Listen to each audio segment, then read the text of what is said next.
सूरज पर एक के बाद एक कई धमाके हो रहे हैं। पिछले 2 सप्ताह के अंदर 35 बड़े और भयानक धमाके हो चुके हैं और ये धमाके इतने जबरदस्त हैं, इसको समझना अगर आप चाहें तो आप इस तरीके से समझ सकते हैं कि एक एक धमाका लाखों परमाणु बम फटने के इतना बड़ा धमाका है और इसका असर हमारी पृथ्वी पर भी हो सकता है। यह कहना है वैज्ञानिकों का। तो ये क्या असर होगा और ये धमाके क्यों हो रहे हैं और आगे जैसा कि वैज्ञानिक कह रहे हैं कि 2025 का वर्ष जो है वो बहुत ही ज्यादा खतरनाक होने वाला है इन धमाकों के लिहाज से।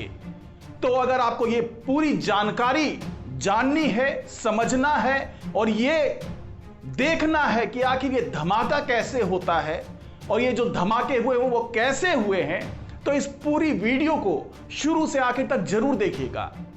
नमस्कार दोस्तों, मैं हूं डॉक्टर सुरजीत सिंह और आप देख रहे हैं महना मिस्ट्री।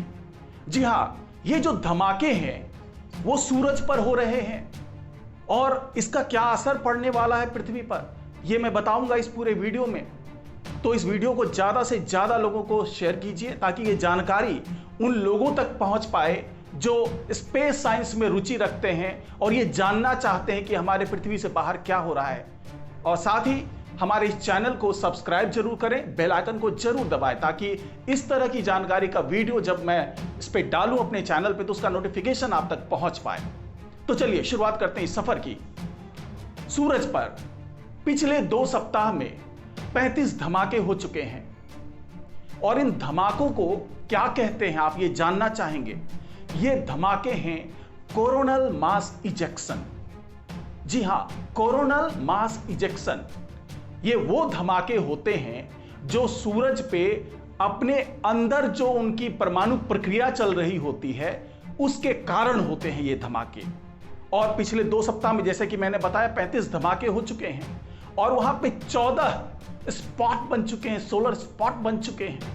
ये वो स्पॉट होते हैं जो काले धब्बे की तरीके से होते हैं, ये बहुत ही शांत होते हैं और जो सूरज का जो पूरा सतह होता है उसके मुकाबले वो सबसे ठंडी जगह होती है वो। और अब आपको ये समझना पड़ेगा कि आखिर ये जो स्पॉट्स होते हैं उसके बारे में मैं आपको बता क्यों रहा हूं, क्योंकि जो धमाके होते हैं वो चुंबकीय क्षेत्र की जो लहरें होती है, जो उनकी तारें होती हैं, उसके उलझने के कारण वो इसी स्पॉट पर धमाके होते हैं। और आप ये समझना चाहेंगे कि आखिर इन धमाकों का असर क्या होता है। इन धमाकों के बारे में मैं बताऊं और इसकी विकरालता और इसकी भयानकता की बात मैं बताऊं तो जो कोरोनल मास इजेक्शन है उसमें कई अरब टन, जी हां कई अरब टन पदार्थ जो है वहां का गर्म लावा कह लीजिए या वहां जो सोलर जो पदार्थ होता है वो कई करोड़ किलोमीटर प्रति घंटा की रफ्तार से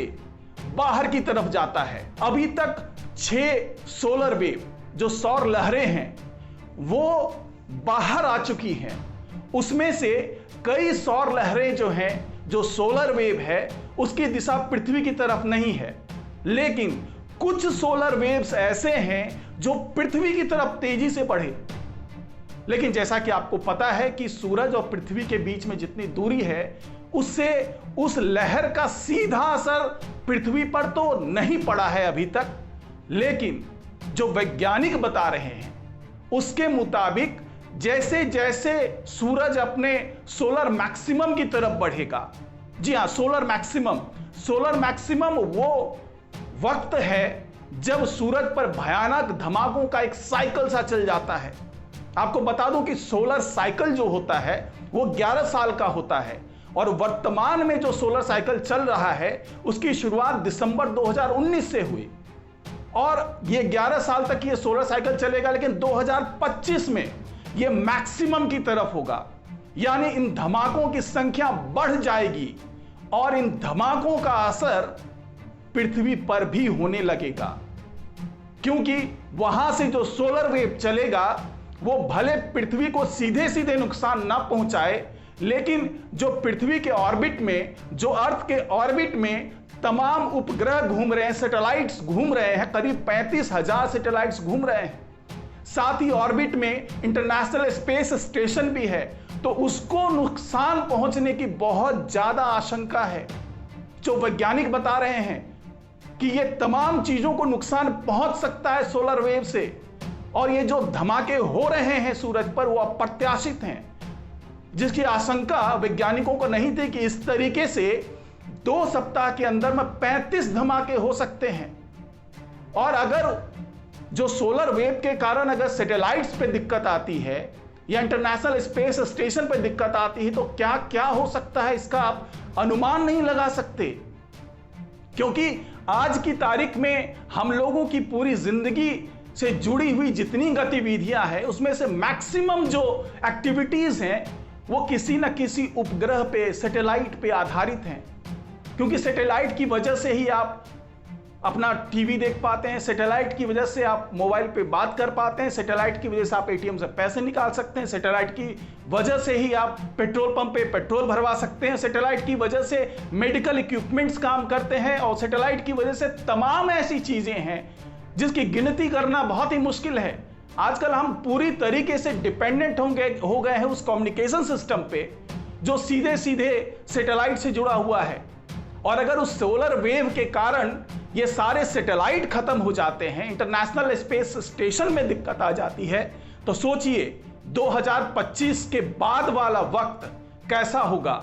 हम एक बार फिर अंधेरे में जा चुके होंगे, हम एक बार फिर उस दौर में जा चुके होंगे जब हमारे पास कम्युनिकेशन के नाम पे कुछ भी नहीं था।